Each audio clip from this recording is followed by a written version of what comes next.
Present ఈ 3 రాసుల వారికి ఏలినాటి శని ప్లస్ అర్ధాష్టమ శని నడుస్తుందన్నమాట. ప్లస్ ధనుస్సు రాశి వారికి వచ్చేసి అర్ధాష్టమ శని నడుస్తుంది.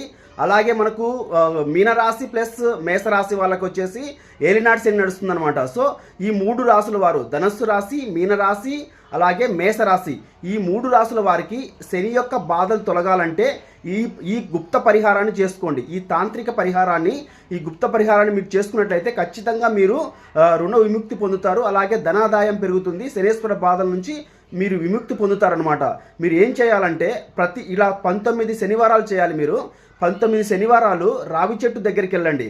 రావి చెట్టుకు వచ్చేసి ధూప దీప నైవేద్యాలు చేసిన తర్వాత మంచినీళ్ళు ప్లస్ ఆవు పాలు ప్లస్ తెలగపిండి, మంచినీళ్ళు, ఆవు పాలు, తెలగపిండి, ఈ 3 కలిపిన మిశ్రమాన్ని ఈ ధూపదీప నైవేద్యాలు అయిపోయిన తర్వాత మీరు ఒక 45 చుట్లు రావి చెట్టు చుట్టూ 45 చుట్టూ తిరిగిన తర్వాత ఈ మిశ్రమాన్ని రావి చెట్టు చుట్టూ ఈ మిశ్రమాన్ని పోయండి. పోసిన తర్వాత రావి చెట్టును తాకకోకుండా నమస్కరించుకొని మీ మనసులో ఉన్న కోరికను చెప్పుకొని డైరెక్ట్గా ఇంటికి వచ్చేసేయండి. ఇలా 19 శనివారాలు చేయండి. శనేశ్వరుడి యొక్క బాధలు తగ్గిపోయి మీకు ఖచ్చితంగా మీరు ముందడుగు, అంటే మీకు ఏదైనా డబ్బులు రాకపోయినా కూడా, లేదంటే పనులు ఆగిపోయినా, ఇలాగ ఏవైనా కావచ్చు, ఇంట్లో సమస్యలు ఉన్న ఏమైనా తగ్గిపోతాయన్నమాట. సో ఈ విధంగా 19 శనివారాలు చేసుకోండి. ఖచ్చితంగా ఏలినాటి శని ఉన్నా, అర్ధాష్టమ శని ఉన్నా, అలాగే శని మహర్దశ జాతకంలో నడుస్తున్నా కూడా ఇది పనిచేస్తుందన్నమాట. చేసుకోండి. మంచి పరిహారము, తాంత్రిక పరిహారం అనమాట.